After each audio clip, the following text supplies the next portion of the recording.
ازيكم في فيديو جديد على القناة بتاعتنا. احنا النهاردة رايحين بارك عشان خاطر نبارك هناك، عشان خاطر الدنيا يعني حر برضو الايام دي، في تقريبا موجة حر، فقلنا ان احنا هما يومين على فكرة يعني بكرة في مطر يعني طيب الحمد لله، يعني اتمنى يكون في مطر عشان النهارده الجو يعني ضايع خالص. الجو حر خالص. فاحنا قررنا احنا هناخد الاسرة يعني الكريمة والعيال ونطلع على البارك ونصور لكم هناك الدنيا عاملة ازاي، ولو الباركات في هنا احتفالات واسعة وفري. وفري يعني الحمد لله، أهم اهم حاجة حاجه إنها فري. عشان كده احنا رايحين، بالظبط. فهناخدكم معانا ونشوف الدنيا عامله ازاي.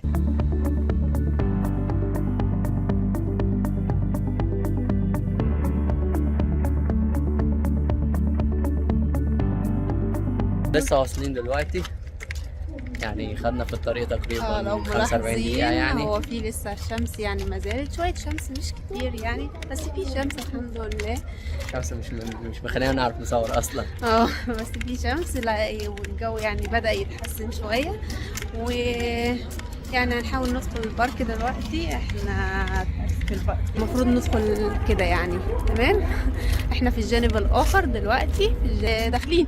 يلا خليكم معانا عبال ما ندخل. ده المكان من بره، ده هنا ده خط مترو اللي باين ده قدامكم، وهنا ده البارك اللي احنا المفروض يعني داخلينه، اسمه بارك ارينا.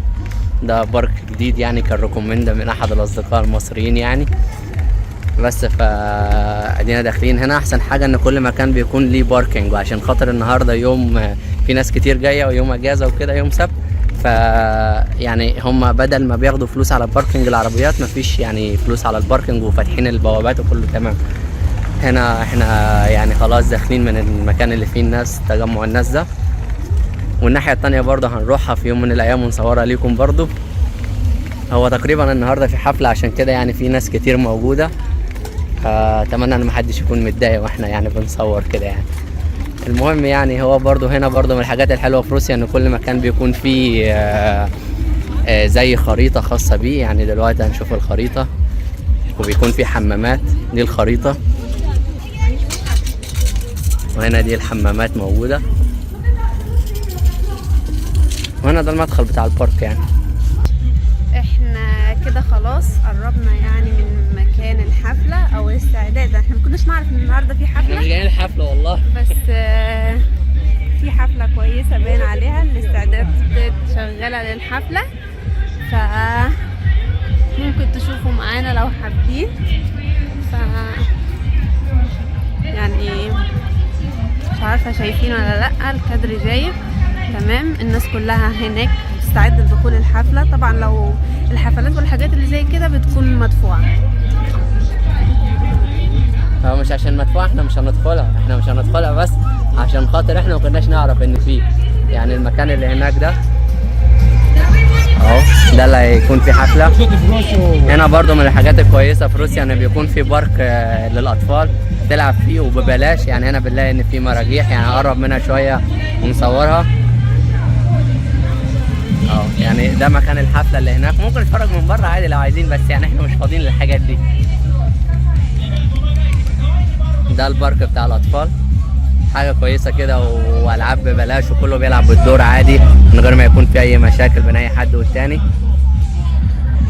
واحنا اهو يعني في البارك عادي، يعني وصلنا البارك مكان الحفلة، بس مش داخلين الحفلة، بس مش هندخل الحفله. يعني احنا هنكمل ايه مع بعض. كمان ممكن نروح ناحية المية. البحر هنا بيبقى جميل، والدنيا هيطر الشمس دي شوية بدل جو النار اللي احنا فيه دلوقتي.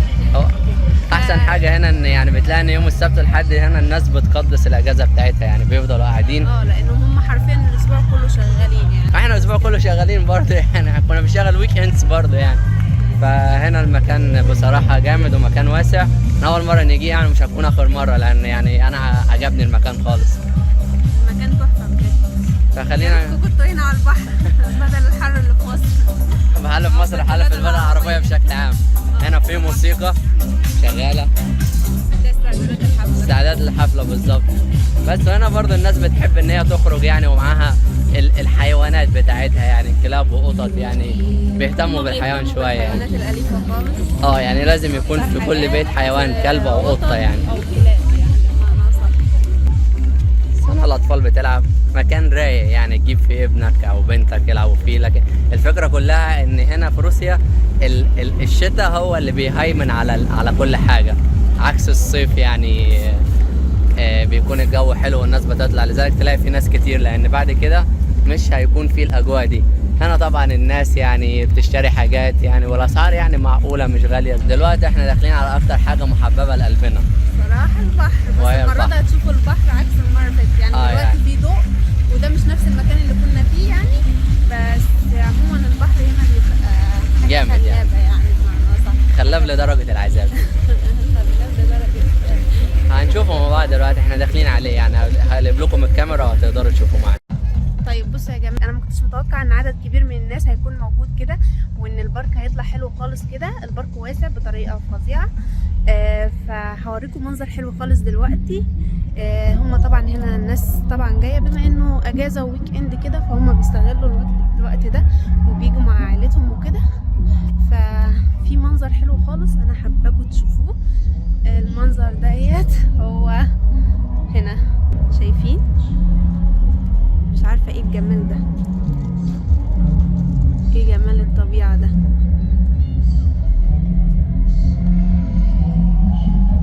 شايفينه؟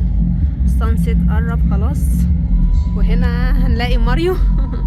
تعمل ايه يا ماريو؟ صراحه يعني ميه قدامك، مفيش حد بيقول لك بقى ممنوع يا استاذ ادفع فلوس يا استاذ عشان تعدي، مفيش الكلام ده خالص. هنا بتيجي بتقعد قعدتك، بتروق على نفسك كده وعلى عيلتك، وبعد ما تقعد وكل حاجه يعني لو في يعني اي حاجه زايده منك يعني ازازه زباله ورق بتاخدهم في كيس معاك وبتروح والدنيا رايقه. روسيا يعني زي الناس ما فاكره يعني، لا الدنيا تمام واحنا متعايشين الحمد لله. في المدينه اللي احنا فيها يعني الدنيا بتبقى شتاء وفي تلج، لكن يعني الدنيا بتعدي وماشيه. هناك في كوبري لو شايفينه لونه كده برتقالي شويه، ده يعتبر معلم من المعالم اللي موجوده هنا، وفي ناس كتير بتحب تتفرج عليه. ولكن انا بالنسبه لي يعني عادي يعني، ولكن برضو يعني نحترم الحاجه اللي موجوده. وكم تو سيبيريا حبيبي، او كم تو ايجيبت افضل يعني. بس بصراحه انا يعني المنظر رهيب.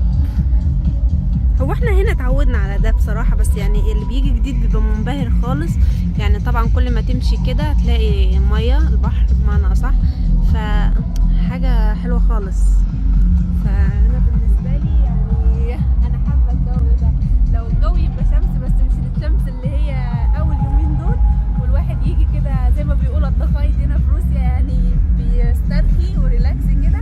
فانا بصراحة يعني لا، المنظر حلو خالص، انا عاجبني. الدنيا كله جايب اولاد والاسره، الناس كلها مع اسرتها، الناس حابين الجو الهادي، الجو يعني بيستمتعوا فيه. حلو وقت العمل عمل، وقت الشغل شغل، لكن وقت الراحه الناس هنا بتعرف تستريح تستغل وقتها بجد. فيا رب طبعا معانا برضه. احنا دخلنا لجوه شويه عشان اوريكم بقيه المنظر. بصوا، هو الجو الحر ده عايز مننا ايه غير البحر وايه وانك معاك طبق الاكل بتاعك او الفاكهه بتاعتك، والناس الحلوه اللي انت بتحبها تكون معاك. بتركب المركب ده وتاخد في هنا زي لانش صغير الناس بتركبه وكده. لكن بصوا الدنيا حلوه خالص يعني. in love with this scene. I love it actually. احنا كده يا جماعه قررنا نسيب منطقه الميه شويه، نحاول نروح نستريح شويه عشان هو كبير خالص، واحنا مش قادرين يعني نلف في المكان كله يعني. احنا بناخد اجزاء منه، فكان بالنسبه لنا اهم جزء هو الميه زي ما انتم شايفين. فبنحاول بقى ايه، هنروح مثلا نشرب حاجه ساقعه ولا حاجه وناكل، وبعد كده نشوف ايه الدنيا. خلوكم شايفين غروب الشمس عامل ازاي. وفي اللحظة برضو في الناحية التانية في نص هلال، مش فاهمة ازاي، بس الحاجات دي او قمر زي ما بنقول او نص هلال، مش فاهمة الحاجات دي ايه الدنيا، بس يعني حاجة طبيعية حلوة يعني، شكلها حلو.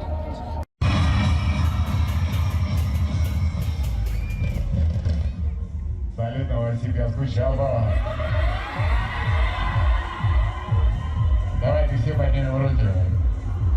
Через всех видишь, что мы все участвуем в процессе. Я реально скучал по вам. sempre que eu vou escutar no programa. Давай, também tem que ser uma manhã. Mas a menina dúvida, está comigo. Filme de São Marcos.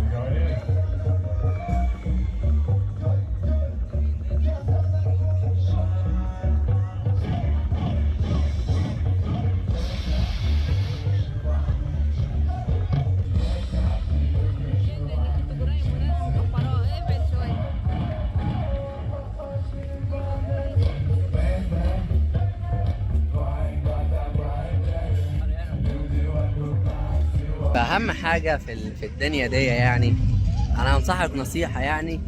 النصيحة دي أنا ما كنتش بعملها أصلا، بس يعني الفترة دي بقيت أعملها بصراحة. خلي كده في يوم أو 2 في الأسبوع يعني خليك كده فاضي لعيلتك، تمام. حتى لو أنت يعني ما عندكش عيلة، يعني أقصد بعيلة يعني زوجة أو أولاد، حتى لو وحدك يعني حاول إن أنت تدي لنفسك حق إن أنت تريح جسمك وتريح نفسك. لان انا يعني بصراحه كنت بشتغل اللي هو 24 ساعه في 7 ايام حرفيا، يعني كان النوم بتاعي قليل خالص. تعبت جامد بصراحه، ظهري وجعني خالص لغايه دلوقتي وانا بعمل لك الفيديو ده، انا ظهري وجعني مازال يعني. العمود الفقري يعني تعبني شويه. تحت عينيا بدا يسود يعني خالص بسبب انا بشتغل بس يعني. ولكن الفتره الاخيره حاولت ان انا افك عن نفسي شويه، يعني اطلع اعمل فيديوهات بره. الفيديوهات اللي بعملها بره دي كانت من ضمن الاسباب اللي تخليني اطلع بره شويه، اقعد مع عيالي، اقعد مع مراتي، ان احنا نتكلم مع بعضينا، الكلام ده كله. فحاول انت ما تكتمش الاسبوع كله، حتى لو انت محتاج فلوس عشان خاطر تعرف تعيش، لان احنا في الزمن اللي احنا عايشينه ده محتاجين فلوس. اللي يقول لك الفلوس مش كل حاجه والكلام ده كله، انا بالنسبه لي الفلوس كل حاجه. مش معنى الفلوس كل حاجه انا هسخر نفسي ليها، لا، ولكن هي الفلوس هي اللي بتقدر تطلع بيها، هي اللي بتقدر تشتري بيها طلبات، هي اللي بتقدر تشتري بيها حاجات لعيالك.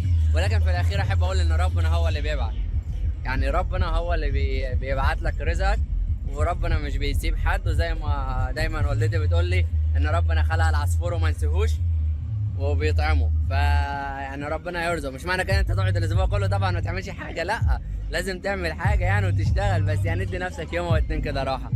فاتمنى الفيديو يكون عجبكم، ان الرحله بتاعتنا تكون عجبتكم. هنصور لكم حاجات تانية كتير لسه ما صورناهاش، نعمل فيديوهات كتير ان شاء الله وحاجات كتير حلوه.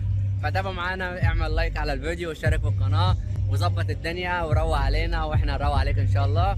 ولو جيت يعني روسيا في يوم من الايام وجيت نوفوسيبيرسك بالتحديد، انا معاك ان شاء الله، اساعدك يعني من غير اي حاجه طبعا. اعرفك الدنيا انا وظبط لك الدنيا ان شاء الله يعني. ما تنساش اللايك والسبسكرايب، ونشوفكم في فيديو جديد.